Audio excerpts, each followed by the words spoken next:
Are you ready to listen to my dad Joe and Uncle Justin talk about sports? Now on with the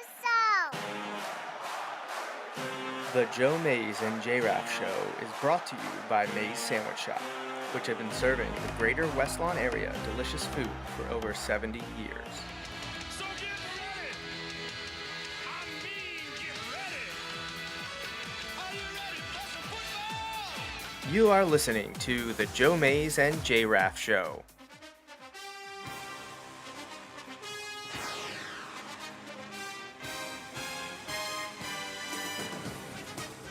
A weekly podcast about sports since 2011.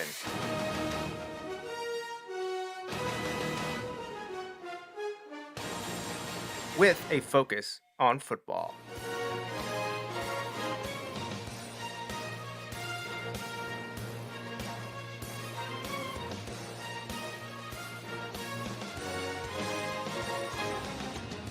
Now, here are your hosts, Joe Mays and Justin Raffoff.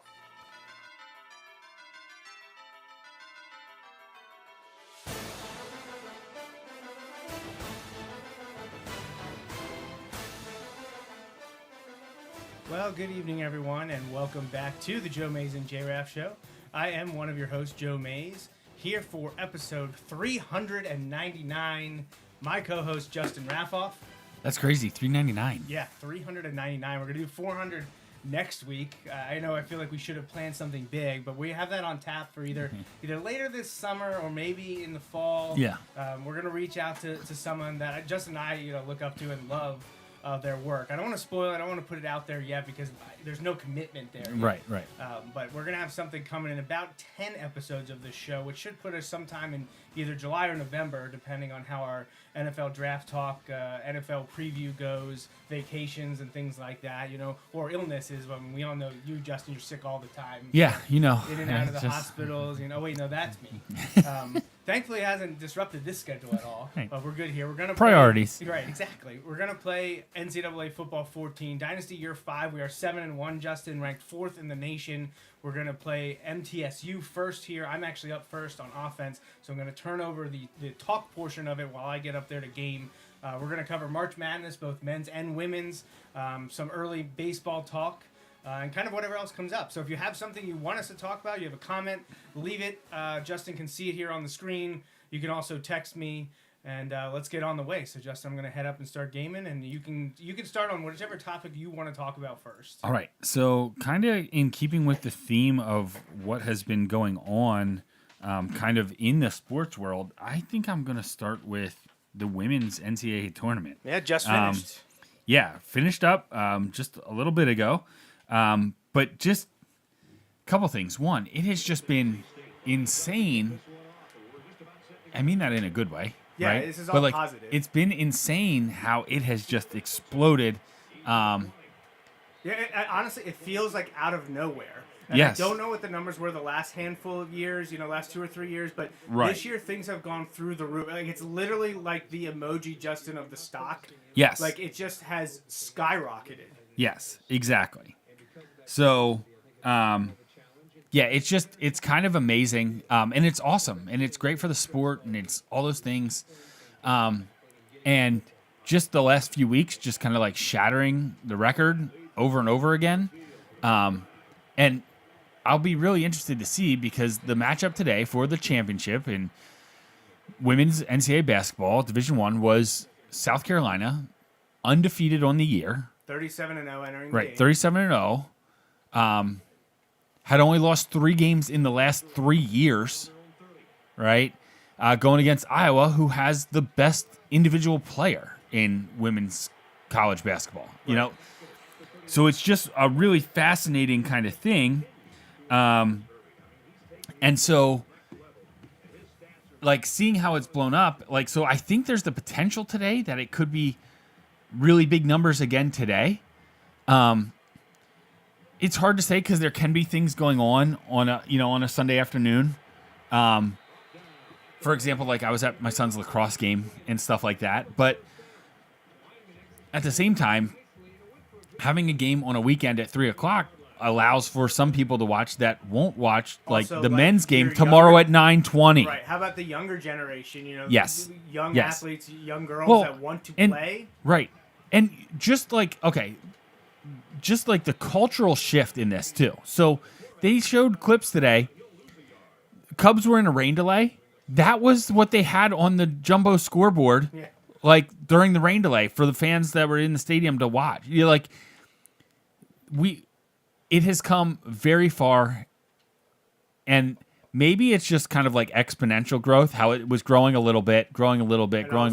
They found And- the right mix. Right, and between teams and star power and just all kinds of stuff, like it has just taken off and has been really exciting. I guess, Justin, not to interrupt you. No, that's fine. That's my biggest question here is why now? What do you think is the biggest reason that this season and this March Madness tournament for the women is what has caused things to explode? Because I know a lot of people be like, well, think of the star players. Like, there's been star players in women's Yes. basketball for decades, forever. You can just name them, and Right. some of them I don't like personally. Right, right. And one of them opened their big mouth again today already. Right, so, right. But I think people also say, is it the team? Like, there's been great teams before in women's basketball. I'm trying to figure out. I'm not belittling. No, I'm just. no, I want to know yeah. like, what was the catalyst. I don't know. I think it's a number of things. I think that, in my opinion, and this is just anecdotal, right? Like just my opinion, I think a key piece is the star players, right? In a time where I don't know the reason or catalyst behind this part, but I feel like it's not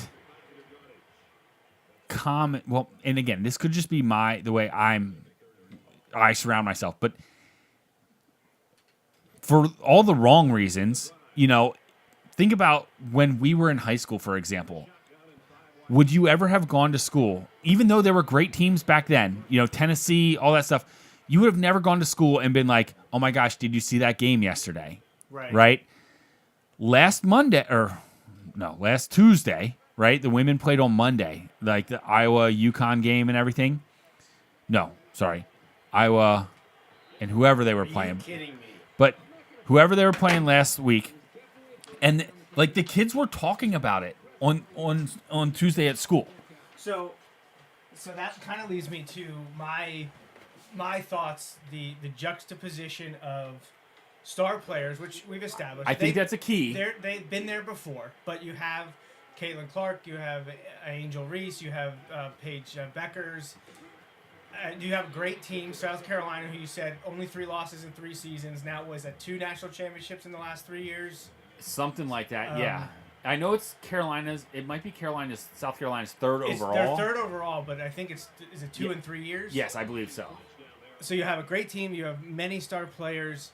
But then I think the biggest thing, and this is what a lot of people talk about in many industries in entertainment and athletics, is if you give something exposure and the time of day, more people are going to buy in. Right, right. And I know there's like a critical mass there. I know there will be dissenters, and they'll talk about that, like it hasn't really helped the WNBA yet, but maybe starting at the college level will help that, because now all these people, all these great student athletes are moving on to that league. Absolutely. And you have people invested in those players. You can see it already. And the staying power will be tested, absolutely. But you can see it already in that they have had to, look at the ticket increases for the away cities for where Detroit's WNBA team is going to be playing. Right. It's crazy to see. Like, they've sold out of season tickets. They just had one of their opponents move to a new arena for their game because they are anticipating a sellout, and they wanted more people to be able to watch. Right, which is all the right things. Like, put your stars on display, and women's college basketball has been doing that, and it's been awesome to watch. And I think you're right. Like, and kind of what I was trying to get at before was, like, again, not saying this was right, but like a lot of people thought of like women's basketball, or just as this example, they thought of it as like second-rate basketball. You know what I mean? Like they didn't for whatever reason, weren't as entertained. And I think now people, again, based on what you kind of said, giving it exposure, like having people talk about it, having people like sit and watch it just because you have it on. You have to have it on in order for people to like get exposed to it. It's kind of hit this critical mass where it is now like it's growing. And yes, like it is going to be different when they go into the WNBA. Like just because it's a different format, you know, and all that stuff, but like now you've got these people who are engaged with like players, right? And that's what they talk about the NBA, right? Now, I'm not saying the WNBA overnight is going to become like the NBA. Basketball is an individualized sport in that way. Right. It is an individual star-driven sport. And in order for that to happen, you need to keep an influx of individual stars. And that's the key. Like Caitlin Clark is there, but there's other players that people know, you know, and like I know this is like gotten built up, and I don't mean this in a negative way. I'm just thinking from an entertainment value. Like the best thing that could happen, I don't know who Detroit plays the most, right, in the WNBA, but if Angel Reese ended up on that team, like just to continue, you know, like it, like again, Larry Bird at Indiana State playing against Michigan State and Magic Johnson, and then they go to the Lakers and Celtics. Right. Huge, you know, like huge. Yeah, well, Caitlin Clark obviously is going number 1 overall. Right. But I saw Angel Reese was top 10. I saw somewhere in like 5 to 7 range. Yeah. Yep.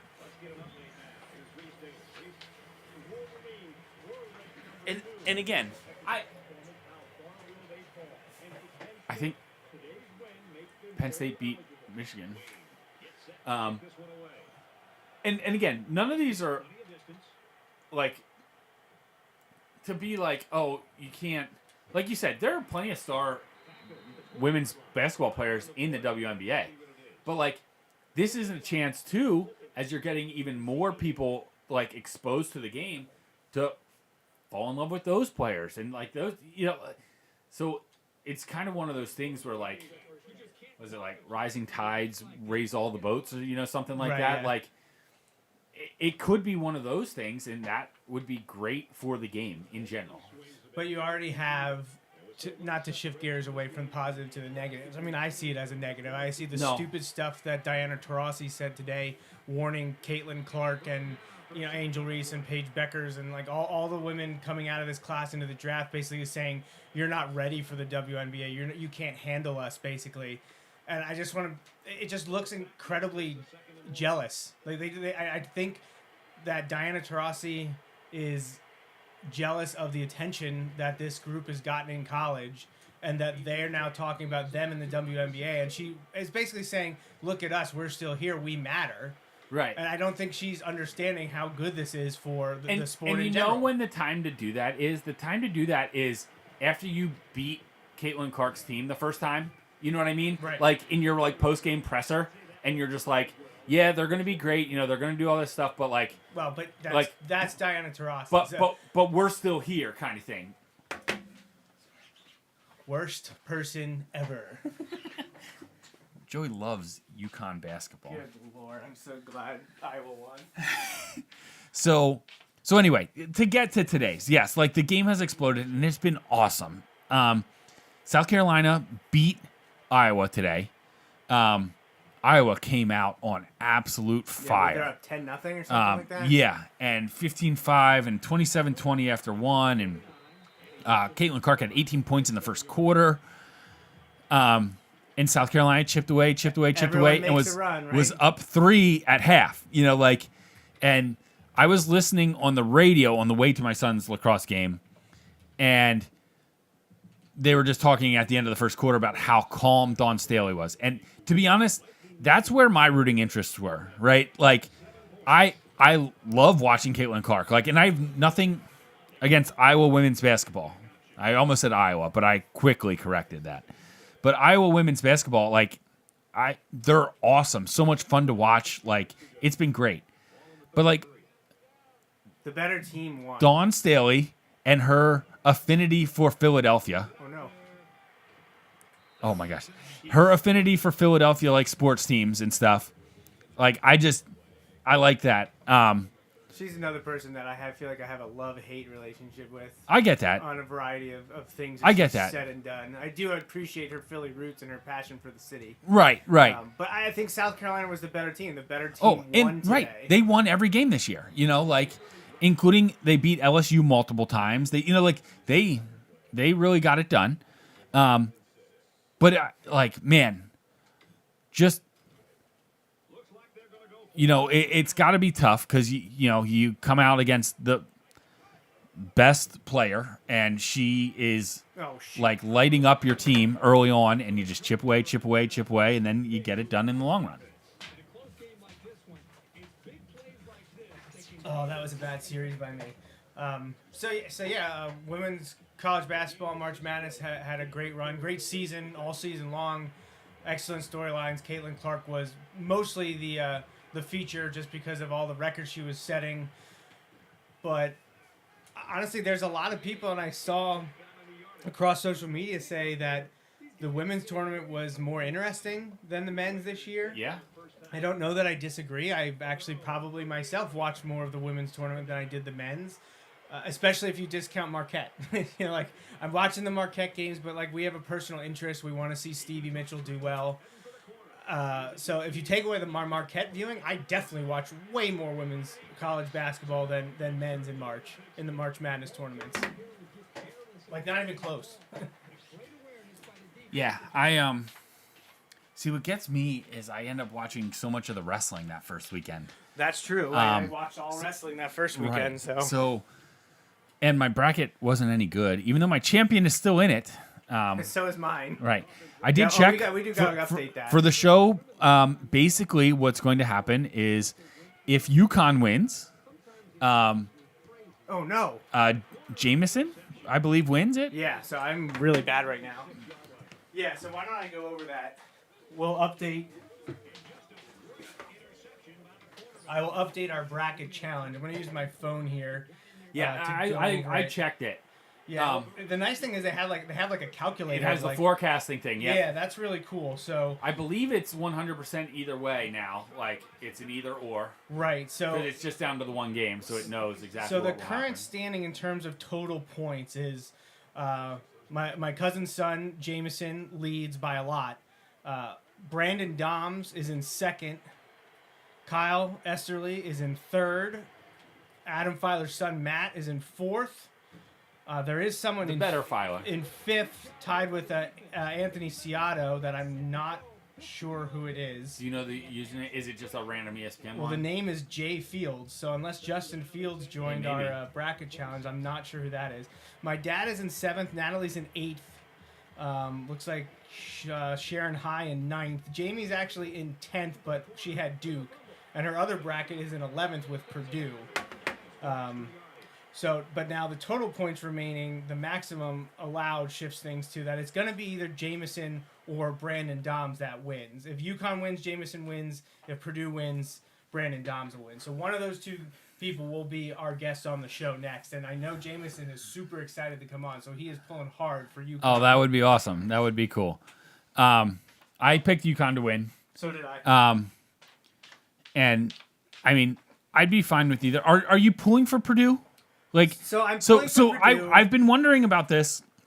About are there any ties that you have?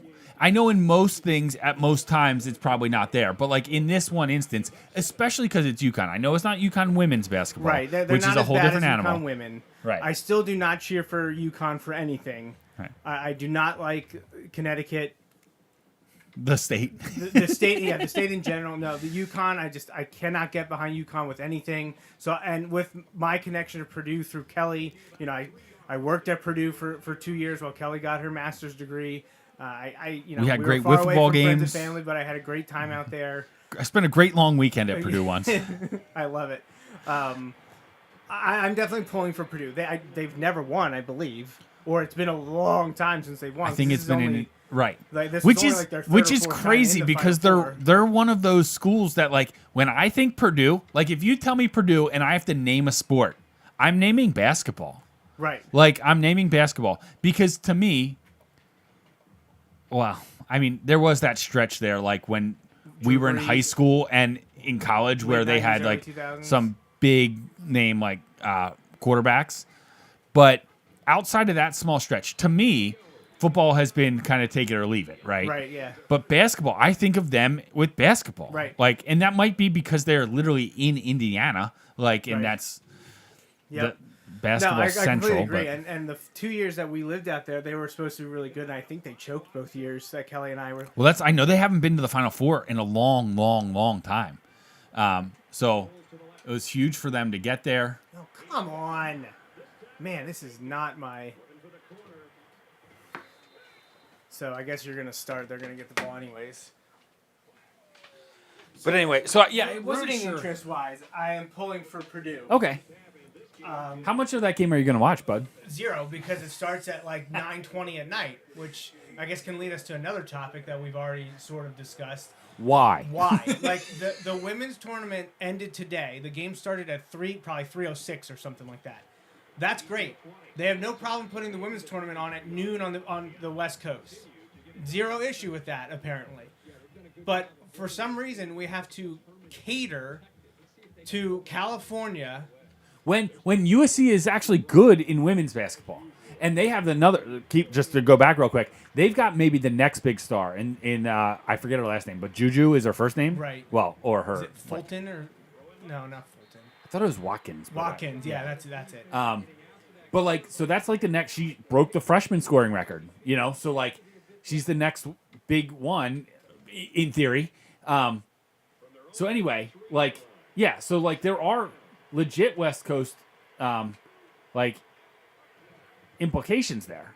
Right, but I don't understand these media executives, these fat cat people sitting there being, you know what? We should put the biggest men's college basketball game on the year.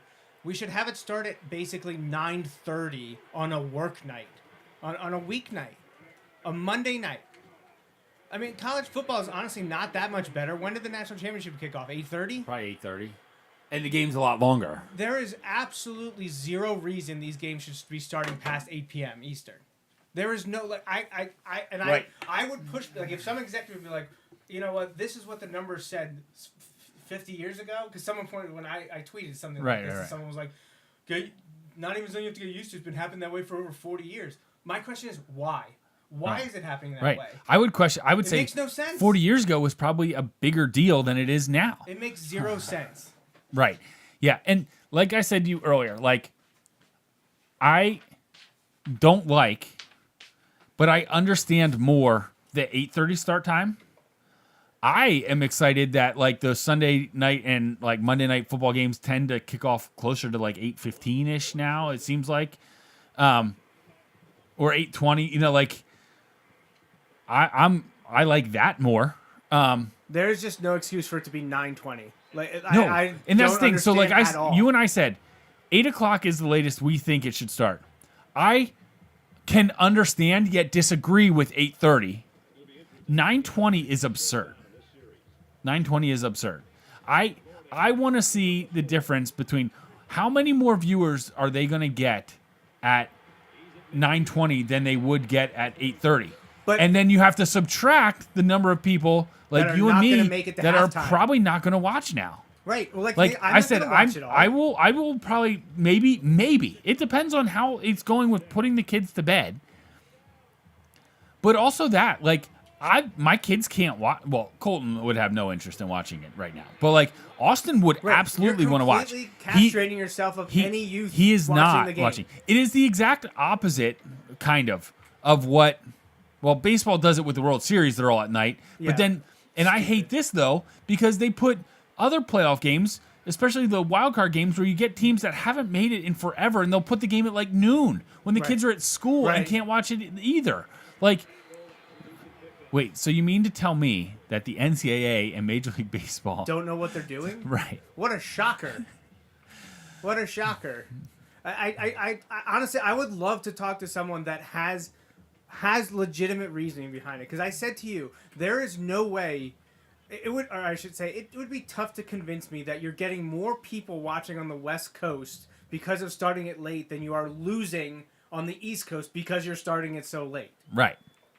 I Right. feel like you move it to 8 o'clock, you're getting, especially like you said, college basketball is shorter than a college football or an NFL game. Yeah. Like I so just like don't. if you started at 8, it's done at a reasonable time. Right. It would be 9:20 done. is It would be absurd. done at like 10:15. It would be done. Over with. It's not gonna be. It's gonna be halftime. It makes no sense. Like No, I just don't get it. I just. This is this is a hill I'm willing to die on. Oh yeah, me too. Like because you hear about East Coast bias. People only care about the East Coast. Literally, what decisions are being made for the East Coast when it comes to sports programming? Oh, and by the way, no team west of like Texas has won the Probably since national Arizona championship. in '97. Yes, exactly. Exactly. It's ridiculous. I just don't get it at all. And I said to you, as much as these broadcast companies, all these things are for profit. Everyone talks about how greedy they are. You're telling me that this is the way they get more money by putting it on late when their viewership number is going to crater? Right. Right. The games is like you're setting records in women's basketball. How many of those games started at 9:20? None. Well, like at least of the big ones here at the Of end. the big ones here at the Right, end. Now, I no. know the opening round is different because you have so many You options. have- right, have and to you have- cover all the broadcast windows. Right. This is the national championship game. Why is it not starting at 8 o'clock? And separate point, and this goes for all of them, and we've talked about this a million times. Why is it on a Monday night? Right. Like, oh my gosh. I can't stand that. Yeah, the college football game too. Somehow I'm not down yet. The college football national championship shouldn't be starting at 8:48 or 8:42 or something on a Monday. You play your games on weekends all season. Like, I'm a full proponent, and I know that this does not apply to everyone equally. I'm a full proponent of the holiday after the Super Bowl. My natural instinct for that is the Super Bowl should be played on President's Day weekend. Right. Not to make a new holiday, but to Well, I mean, we're essentially going to get there as soon as they add another. to make the most of a situation we already have. I would just love that. That would be awesome. Right. In my opinion. But imagine if, like, instead the NFL was like, you know what we're going to do? We're just going to move the Super Bowl to Monday night. Like, Right. Right. people How would does be that like, help that. anyone? People would be like, that's the dumbest thing ever. Yes, it is. To play the biggest game of your season on a Monday night. Yeah. Yeah, that is pretty stupid. Brilliant. And we're going to start it at 9:30 at night. 9:30 on Monday. Yeah, We are old men yelling at clouds. Oh, I know. We sound. Oh my gosh. Right. So the second time this game, they stuffed me on 4th and short at the goal line. And I know there are plenty. Breaking out all the Penn State fourth 2-point conversion plays on you. Apparently, I am. Yeah, this is like you said. This is the mountain for us that we're climbing. We're willing to die on this. It makes no sense at all to cater to these people on the West Coast, and I'll continue to rip them. I don't care. You hear all the time about how there's so much to do on the West Coast. That's why the LA teams have they struggle to get a following and all this stuff, and yet we still make broadcast decisions based on them.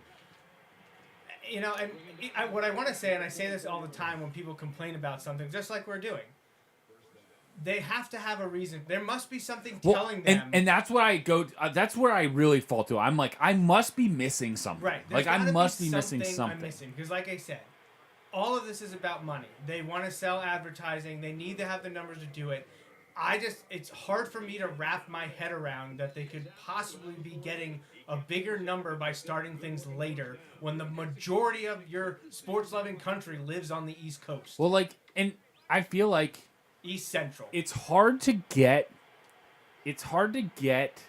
the specific numbers on this, but I know they're out there. Like I want to see Like by city breakdown? right. I want to see by city what the viewership is for tomorrow night's game.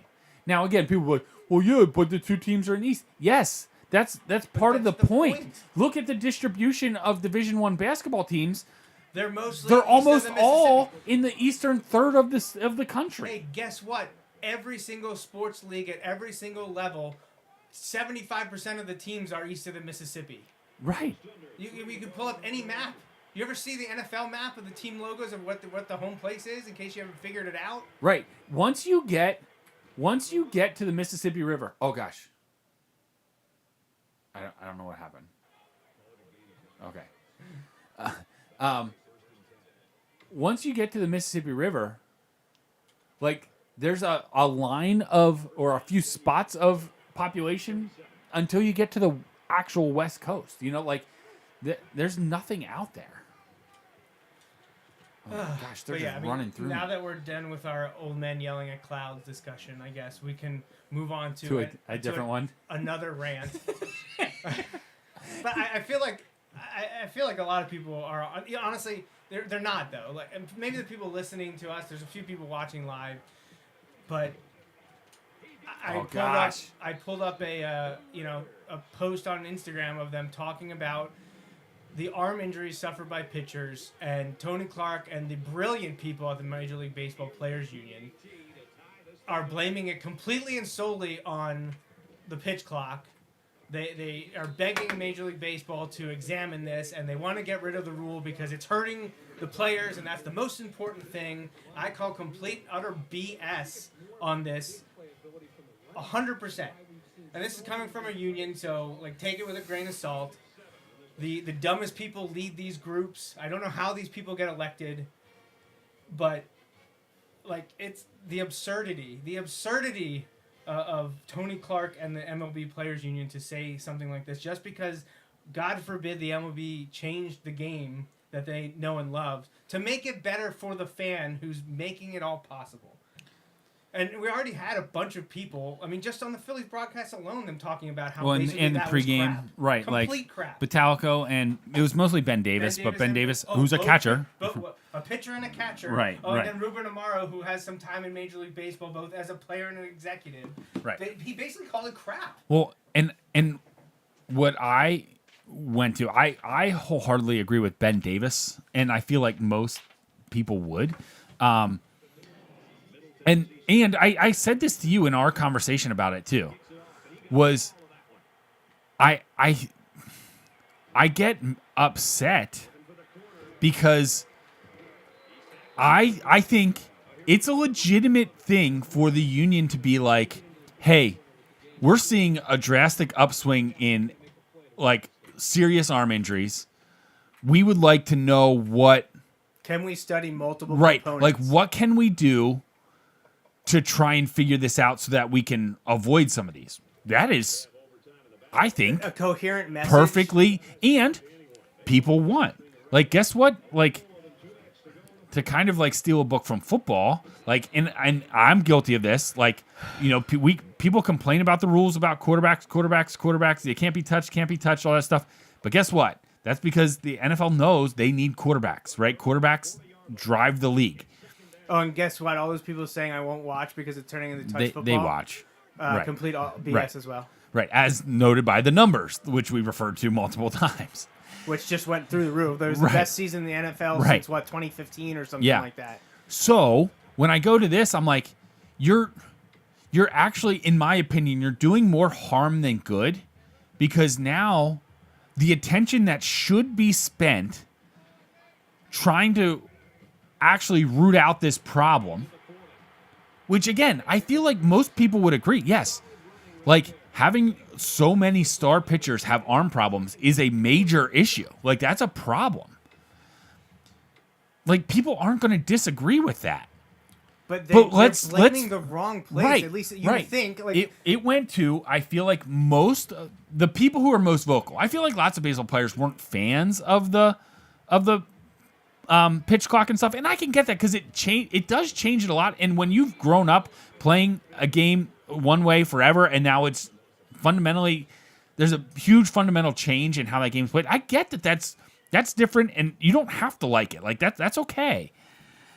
But just because we've always done but it I feel like this is like doesn't mean it's the best way to do it. Right, and just because the pitchers, I feel like, were the most vocal against this, they don't like it. Most of them do not like it and are very vocal about not liking it. I feel like that's why this has mostly become a, well then please don't take a minute to throw a pitch. then this is why. Right. Exactly. And oh man, it's just frustrating on lots of levels. And like you said, if you're going to come out and say that, then again, you better have You better be able some to back it evidence up. that shows like, oh, throwing a pitch every 18 seconds is more damaging to the arm than throwing a pitch every 30? 35 seconds. Right, yeah, like and what- if you did, guess what? People are going to be like, oh man. You know what I mean? And they would probably, if that was true, right, they would probably take this out in a heartbeat. You know what I mean? They Right. would take it, or they maybe not take it. They would modify this in a heartbeat. They would add time. But I go back to what Ben Davis said, and you can see it in the game. And the veteran players, because I heard a lot, and they were talking about this in the thing today, about what did veteran pitchers do that they don't do now and stuff. And we've had this debate of like, how would Babe Ruth do today when you've got 4 guys coming out of the bullpen for the 7th, 8th, and 9th in some combination, all throwing 99 plus. Right. Right? Well, that wasn't the case 100 years ago. Even 50 years ago. Right. It's almost And- like the harder you throw something, the more torque Right. that you And put on these your body. guys are throwing, and they said this is part of it. Like, there's no like, oh, starters, maybe they're of the mindset, but in reality, everyone That's knows. Not good for this to be fluctuating in and out. What is happening? Okay, we back? We good? All right. Like, it's not where you want to be to just be like, we don't like it, so What? therefore this is the bad thing. Yeah. And then at the same time, like, let's find what's really happening here. You've got pitchers who are just throwing as hard as they possibly can every Well- pitch, and the torque on their arm, Yeah, it's not a. is it not working on the TV? Because not on it's the TV. showing up here on the is? screen. Yeah, you're on the screen on mine. Okay, maybe I can come back there. Let me see. Delay a Oh, game. No, I'm kidding. Oh my I'm gosh. kidding. I'm just kidding. well, it's not flickering back here, is it? No, it's been steady the whole time. Okay. That's what happened when I said, "Oh my gosh!" Okay, like yeah, 'cause it was in the middle of a play, and like I didn't know what was going on. Okay, that didn't, because that wasn't happening. Let me see if I can. Oh, I was joking.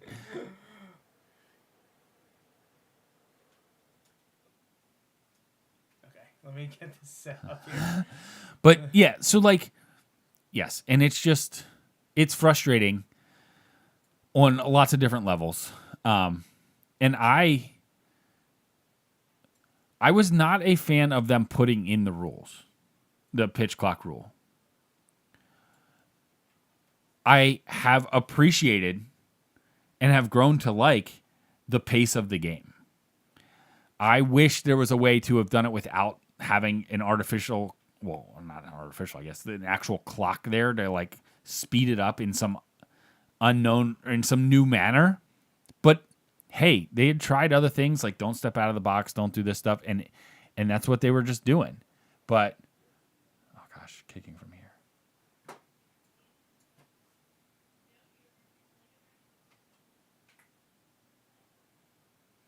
Never a doubt. Never enough. No, I wasn't about to pee myself there for anything. Yeah, so it's just not great. And again, I think it detracts from actually solving the issue. Right. I don't know if you want to try up there or not. If it was fluctuating in and out, you might have to just look at the screen back here. So my problem is not to dismiss that it's not a possibility. Is it a possibility? Oh. Possibly. Do I think it's probably minor? Yeah, I think it's probably minor. Because I don't think it's the 5, 10, 15 seconds that maybe you're cutting off in a pitcher's quick, small recovery is nothing compared to them trying to throw the ball 100 miles per hour over and over and over again. And right, so let's look at one of the biggest examples right now, Strider, right? Strider got hurt, and it is one of those situations where it's awful. He's the ace on one of the best teams in baseball. You know, so he's one of the best players on one of the best teams, You don't want him out, and he's on 15-day DL, but it could be long term, right? Right. And that would be awful.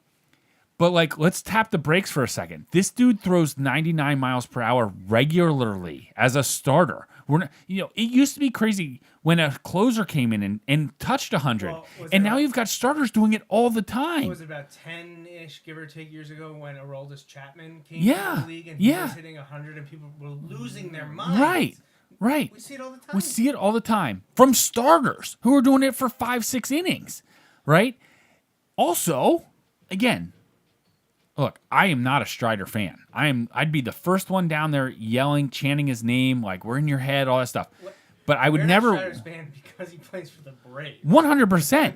100%. Just like 7 years I ago, feel awful we for hate him. Bryce Harper. Right. Bryce Harper is evil. I feel awful for Strider in that he might be going for his second Tommy John surgery now. And miss all of this year and probably at least half of next year. Right. Like, as much as I dislike the Braves, I wouldn't wish that on You don't anyone. wish that on anyone. It's awful. Right. And so. Someone's career, someone's livelihood, someone's passion. Like, Right. Don't ever cheer for injuries. Right. Doesn't matter if it's a guy you hate. Right. Or a team you hate. Strider's Does not perfect matter. example of you don't like him because he doesn't play for your team. Yes, 100%. Like, yes. If you're telling me I could have him, yes. Yes. Sign me up. Oh my gosh. No, but it just. I mean, I'd be okay if he has to be out if the Braves implode. I'd be fine with that. Yeah, I'm but fine like, with that. But I don't want any. I don't wish an injury no, on anyone. no. Especially something like that. Like No, that is a no. debilitating, career-changing, career-threatening injury. And I know the modern version of it has gotten very good. Oh yeah. It's still invasive. It's still a long recovery. I mean, we went through it right now, with Painter. We thought he was going to be a part of the rotation last year. Now he won't even be a part of the rotation probably this year. So, Yeah. as talking as Phillies fans.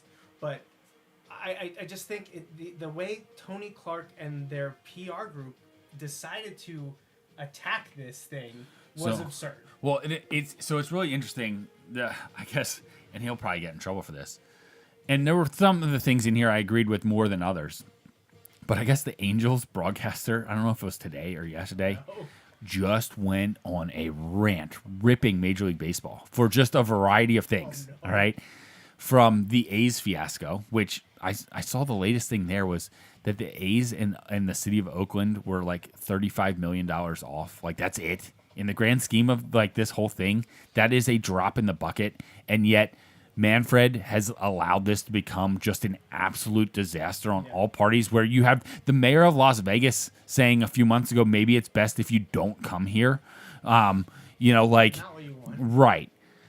Now, and I don't know that that's the best thing for the mayor to be saying either. Like, not that they're blame free here, but like just looking at things like, oh my gosh, what is possibly going on? Then you get possibly your biggest international star is in this, like, what's going on gambling scandal. Yeah. You have like the rift with the union over this, and again, not that that's Manfred's fault, but like Look, in my mind, he not like Manfred. No. We are not an apologist for this guy or most of the MLB owners. Right. But the players' union here is an interesting situation. Right.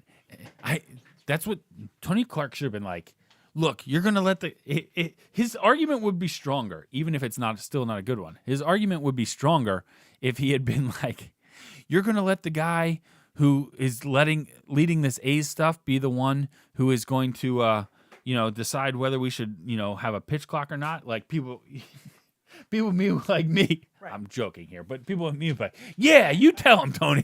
So I'm going to call an audible here just because of the issues we're having, and we're running a little late. I don't want to start a whole nother game. So we're just going to finish up our discussion over the next 15 minutes. We'll have to make up the game at some point. We'll see where it goes from here. But we squeaked out a win. That wasn't pretty, especially by me. That was kind of ugly. But we were in very heated arguments and discussions about a variety of things. And look, I very rarely agree with union stances on pretty much anything. Right. Across any league. I especially the baseball players union one riles me up because of how strong they are. Like they're a very strong union, Right. Which look at how many work stoppages we've had, Right. and issues we've had over Right. the years, and it's because they are so strong. But I mean, I call all the time the stupidity of the NFL players' unions because Now, here's one that I meant to ask you about last week. Well, not last week, but last show. What are your thoughts? And this is shifting gears here, but just from like the We got reaction 15 of things minutes, of the banning of the hip drop tackle. I truly mean this from a like I don't mean that like leading. I don't like it because I feel like there's so many instances where I don't know what you expect them to this is do. a layered response. On the surface, I'm fine with it. Okay. I want because like and the players like to say this in union. You don't have a league without the players. They're the most important part. Absolutely. Like I get that. Right. I understand that aspect. You have to have the players. It's why people get mad about we'll just make them wear skirts. Like Right, quarterbacks right. in terms like. But it's a quarterback-driven league. You want the league to survive. You need to have good quarterbacks. I mean, this year they talked about how many quarterbacks were hurt, and it was hurting. They thought it was hurting things. I mean, the ratings were still through the roof. But Right, football is kind of a separate entity. I think the way it's gotten in this country is just blown up. I mean, we were talking 12 years ago. You and I had a show because Mark Cuban was like about the pigs get slaughtered, like the NFL was being greedy and it's Right. oversaturating the market. And that didn't go Mark Cuban's and way. I like Mark Cuban. Yeah. Like he was off on that one. He did not. Yeah, he did not get that one right. So I'm for the hip drop tackle ban on the surface. The application is where I question if they're going to be able to do it, mostly because, and like I said, I do not like unions. I do not like the players' unions in sports. I don't think they're actually out there. Well, this is unions. They're not out there for the good of everyone. They're out there for the good of a select group. Whether it's the top tier that you see in like sports or whether it's the lower tier as you see in trades across the country.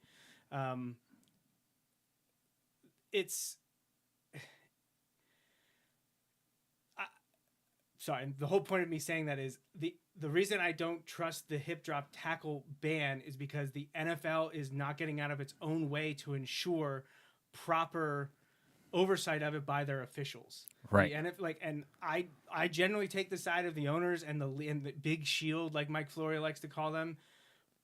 But the officiating thing is one thing that I blame the NFL on for everything. They have a way to make this better, both with the people and the technology, and they are dragging their feet for whatever reason. I know everyone should just immediately say it's money and greed. Maybe behind the scenes they're actually doing a ton of research. I don't know. But I fault the NFL for the issues with the officiating and the lack of technology in ensuring the game is operating at the top level, top tier. That is all on the NFL. And while I want the hip drop tackle to be banned, I just question whether the NFL is going to have a way to ensure it's So applied I saw correctly. something that said they feel like it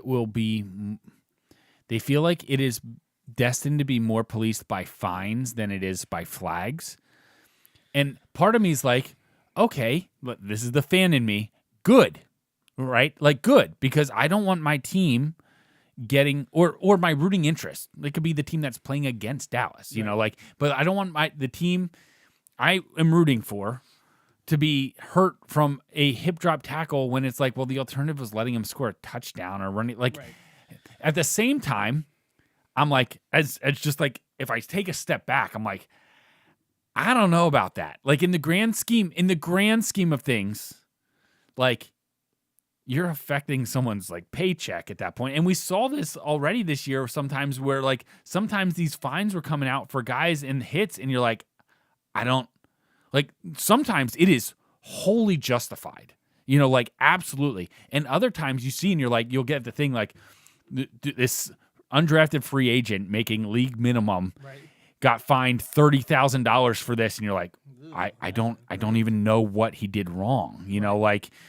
and that's where I'm like, what is going on? And I'm afraid that's bound to find its way into this issue as well. I think you stated it really well. Like the protection of the players, it gets frustrating, but I'm also for not watching a bunch of the backups have to fill in because they got injured on a play. Here is my favorite discussion points as it comes up to the NFL players, the union, health and safety. So that we had players upset about all the changes to defenseless receivers, helmet contact, quarterback stuff. The players were against all of this. The horse collar tackle, the players against all this. It was just written up by, the man I love to hate, Mike Florio, talking about how players don't care about safety. No, especially and I feel like Ross talks about that a lot. Like as a player in the game, you don't care about that. Right. But then they like to make all this noise about playing surfaces. So, like, I thought you were going to bring up about how the league, after they retire, then they talk about how they weren't protected enough in the league. Well, I feel like that more centralized around one issue, which is there were lots of other issues around that too. That's the concussion stuff is a bigger quantity. I mean, I do go saying you were playing a contact sport, right? Like you knew what you were getting yourself into, right? And I don't. It's not like I don't feel bad about that, but there are literally tens, if not hundreds of thousands of people that want to be in your shoe doing those things, making those decisions. Is it terrible that has happened to people? Yes. It's not limited to just sports, though. Right. It's all across. Head injuries, traumatic brain injuries, that's a problem. And you're voluntarily doing these things. Yes. Don't tell me you didn't know right. that you could possibly get injured in this career path. Now, you want to talk about compensation, like that's a whole different. I don't want to get into that. Right. We're not qualified to talk about any of that stuff. That's a whole nother and like thing, who knew what when, like that gets that, but those are other issues. Right, those are separate issues. Yeah, I'm moving away from that. My thing is, you are staunchly opposed to all these things that the NFL is trying to do to make safety a priority, including now for the last 10, 12 years, a heightened sense of awareness of concussions and traumatic brain injuries. We have people pushing back on Guardian caps because they don't like the way it looks. Guess what? I hate the way it looks. I'm glad that you're wearing them in practice. You start wearing them in games, I think people are going to have a problem with it. But again, where do you draw the line when it comes to player safety? But the field thing is the thing that I laugh about. Like it is hilarious to me that the players like to get up on a pedestal and talk about how they want to play on grass. Whereas 7, 8, maybe it was even a decade ago, people were ridiculing the NFL for having grass at places like Pittsburgh and whatnot because the field conditions were terrible. Guess what? That's going to continue if you move all the stadiums to grass. And then people are going to be complaining about the field conditions. We can't play in this. How do you want us to play a football game in this? Like, they talk out of both sides of their mouths. That's what pisses me off all the time. But also, if you want to do an independent study, which guess what? If it's the NFL doing it, it's not wholly independent. If it's the players union doing it, it's not wholly independent. So how about you two come together and actually create a fully independent evaluation of injuries on turf and grass? Because the NFL says they have data that is like minuscule, the differences in, now maybe it's the different type of injuries, but the totality of injuries is essentially negligible, the difference between the two surfaces. Also, why is most colleges and especially all high schools going to synthetic turf fields? Why? Because of money, because it saves them money. So are you going to go around and say that we don't care about our high school athletes' health because we're putting in synthetic turf fields everywhere? No, because there isn't a specific causation of injuries to turf versus grass. And as everyone knows, it's much harder to upkeep grass than it is turf. Right. So yeah, because I don't like, we've come a long way from like the turf. When like the games that got like canceled at the vet because like there was like the seam was there. right. Like they're so much better and nicer now. But all of a sudden now, for some reason I don't know what the catalyst was. I know everyone's pointing to the Aaron Rodgers thing this year, right? Because that was the biggest and latest. I and at the one that notoriously finds itself in the middle of a lot of these injuries. Well, I mean, hey, now at the same time, this could be my bias is coming through. It does seem to me like there are a lot of injuries at Giant Stadium or at MetLife Stadium. However, there are twice as many games there. So like that, like I haven't looked closely enough to be like, oh, is there about twice as many injuries there? Well, that would maybe make sense. because there's literally twice as many games there. The Super But, Bowl like- was played on grass, correct? It was. Drake Greenlaw, what happened to him?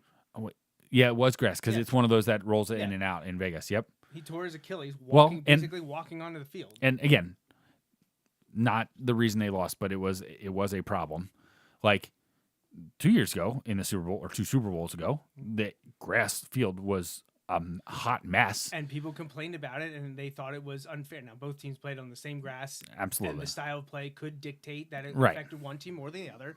These are, again, all things that we can Right, talk but about. but from a standpoint of it was grass, it was not ideal. You know, My point is, I think, one, you can't say, I don't want these player safety initiatives banned. I don't want these to happen, but I need you to play on grass field. right? Because as soon as that change, like if the NFL would be like, yeah, we're playing on all grass, within 3 years, you would have people complaining that these grass fields are not good enough. Right. And if we go back to the like hip drop tackle thing, like again, if you base your concern around, well, and I know this doesn't happen, but like, well, you know, so and so has incentives based around tackle rates or broken tackle rates, and this is going to distort. Okay, like I feel like that is one of those things where I'm like, again, like you're making specific points then, and I tell people this all the time. If you come to me with a specific question, I can give you a specific answer, Right. as opposed to the generalizations, Yeah. which tend to lead us down a path we don't need to go down because there's a lot of dead ends there. And that covers a lot of those conversations we had tonight about like rule changes and things like that.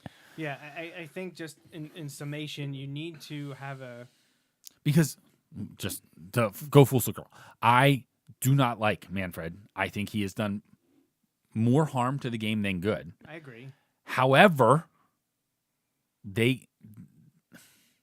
unless I see data indicating otherwise, like we said, it could be out there. I haven't seen or honestly seen anything hinted to it. I think that the pace of game adjustments has been one of the biggest successes since Bud Selig allowed the home run race on steroids, which then he messed up by then punishing the other way, and like his reaction when he knew exactly what was going on and didn't care. Wasn't last year the most watched MLB season in Yeah. a long time? Yeah. So, yeah, Right. What they need to do, and this is for both those leagues that we just talked about, they need to find a way productively and honestly together, leagues, unions, all of them together. They are both right. That the league is better when the star players are healthy and playing. How can we make this actually happen? And let's get to the root causes of these issues and do the best we can. There's not going to be a perfect solution. Hip drop tackle, not going to be a perfect solution. Pace of play, not a perfect solution. What can we do that is best, that protects the most players and the product? where can we compromise and come up with a moderate solution that involves both parties that are going to both still be unhappy, because that's what happens when you compromise. And this is us being ridiculous. I know. Where I will not compromise is on 9:20 start times. Right, absolutely. Those need to be. Hey, baseball, and maybe this is just Phillies related. The Phillies moved their start time up. Was it last year or 2 years ago? I think it was from 7. I think they experimented a to little bit a couple years 6:40. ago. Right. They do a lot of 6:40 starts And now. so now that it starts at 6:40, and you have the pace of play improvements, guess what?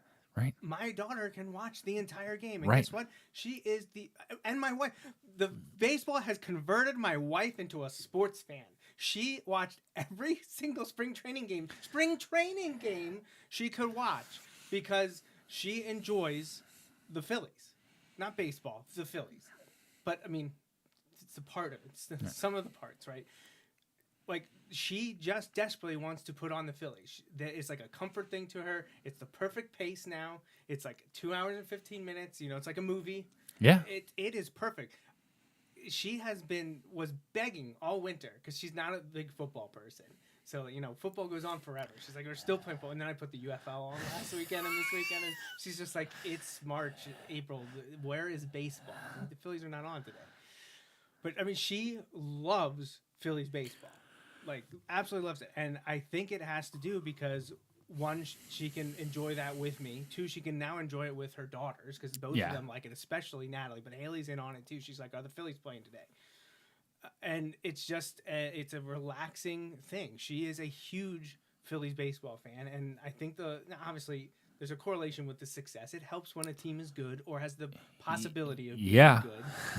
But I mean, Kelly and I have been together for nearly 20 years. You gotta reel them in, and then they can deal with the disappointment and crushing, soul-crushing losses like you and I have been able to deal with. But so it's been a long time coming. Kelly and I have been together for nearly 20 years, and she's seen the ups and downs I've had with the Phillies that entire time, including winning the World Series. So. She was all on board throughout that run, and then the doldrums of the 2010s kind of took its toll on everyone. But I mean, right now, baseball has it right with her. The Phillies have it right with her. I can't say she's a big John Kruk fan. I don't know that she's a Kruk broadcast fan. She's not. Oh man, I love. They're way better than the Blue Jays spring training broadcasters. She could not stand them. There is nothing quite like listening to, and baseball gies this to you, basketball gives this to you, hockey can give this to you. Well, she doesn't like Jim Jackson. So she's not a Jim Jackson football fan. doesn't give this to you. On TV. On TV, right? You're talking where you about get regionalized broadcasts. Regionalized broadcasts, and man, in baseball you get it, and when you're watching one that's not, right? Well, so like and we see that I get MLB TV with our phone plan, the audio feed, yeah, and so, or even the TV one. Right, so audio, I can pick which one I want. No, you're a T-Mobile person. Yes, I am a T-Mobile person, so I get free MLB TV. So like when we go to the beach, I can pull it up. But like I might be watching like the Orioles broadcast or like now again, if it's like an interleague thing, okay, that's fine. I'll deal with that. If it's like, oh, they're playing the Mets, oh gosh, I don't want to listen to the Mets broadcast. Like things like that. But yeah. If it's the Giants, that's the best because Johnny Miller is like still one of my favorites. But. She likes Tom McCarthy. She's a big Tom McCarthy fan, and I was like, well, you don't have to worry. John Kruk won't be on the calls for the road game. Yeah. Ruben tomorrow. She didn't have any comments yet about Ruben. I think she feels like John Kruk kind of meanders and just says like random stuff. And I was like, he's pure Philly. Like, yeah. Well, he was at WrestleMania yesterday. He's a Philly cult hero. Like he's a big deal. She doesn't. Like she's not like I can't listen to this. Right, guy. right. He's not her favorite. She's a big T-Mac guy. So that's fun. But today was a milestone. Though. Well, first of all, it's the 31st anniversary of The Sandlot being released, which I know one of the best movies ever. It is Kelly's probably favorite sports movie for sure. She's not a big sports movie person, right. But Sandlot is one of her all-time favorites. I love that movie. And today was the first Phillies game that we could watch out on the patio. Oh, yes. So I commemorated the occasion. Pure coincidence. I was kind of gathering some gifts here for Mother's Day coming up. But I wanted to mark the occasion of the Sandlot anniversary with us watching the first Phillies game out on the patio by giving her a shirt from Homage, which is the best shirts out there. Great gear. And they're always running deals, so you can find. I think I sent you one. Yeah, you did. Like, hey, yep. here's. And I got her a Phillies, officially licensed Phillies shirt that says "You're killing me, Smalls" on it, to just mark the milestone of Sandlot anniversary and first Phillies game watching it outside on the patio.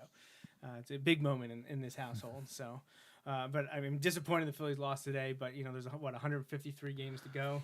Yep, we'll be right there. It's a marathon, not a sprint. That's right. And we've got the rest of the spring, hopefully nice weather, and all summer long.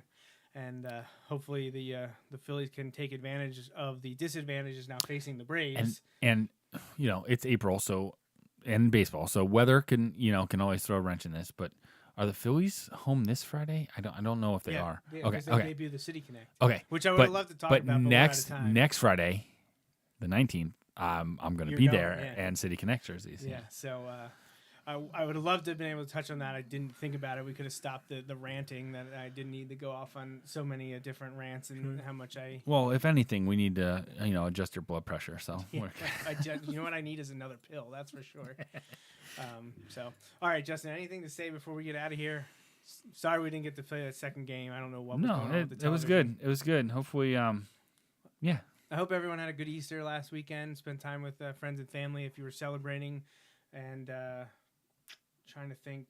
Oh, happy 10th birthday to Jack Hill. Celebrating tomorrow on Eclipse Day. I hope everyone has their glasses. Ready to check that out. Won't be back until like 2044 or something like that. I know they happen every year somewhere around the globe it's happening, but in the United States, and at least to the effect that it's going to be tomorrow, I don't think it happens for like 20 years or something like that. Right. I saw, and again, when you break it down, it makes sense, but it's more common in the northern hemisphere than the southern hemisphere. Yeah. Yeah. It's crazy. Okay. I'll send you the video. Okay. I don't disagree. I guess I never really thought about it. I didn't either. It was one of those things where I was like, wait, what? And well, we'll have another show next week, which is episode 400. Again, I don't know if we're going to be able to do anything fun for it. We may be having our bracket winner from this year. We still haven't gotten Kevin Quimby on from last year yet, but we could possibly have the bracket winner from this year on it. If UConn wins, it will be my cousin Todd and his son Jameson. Jameson being the winner there. If UConn wins. If Purdue wins, it will be Wilson offensive line coach Brandon Doms, who has been not on this show, but on the Bulldog Hour many times before. So I would love to get Brandon on. And hey, if we can do that next week, episode 400, have Brandon on if Purdue wins, that'd be great. So maybe a guest next week for episode 400, celebrate the end of March Madness and the Bracket Challenge. I don't know if Justin and I will play a game or not. Maybe we will, just to try to get caught up. We'll play the one game we missed today and then talk with them the rest of the time. But we'll see. So if you got nothing else to say, we'll get out of here. Thanks for listening to episode 399 of the Joe Mays and J-Raff Show. We'll be back again next Sunday, April 14th at 6:30. Hope everyone has a safe and healthy week. Enjoy the eclipse tomorrow, and we'll be back again real soon.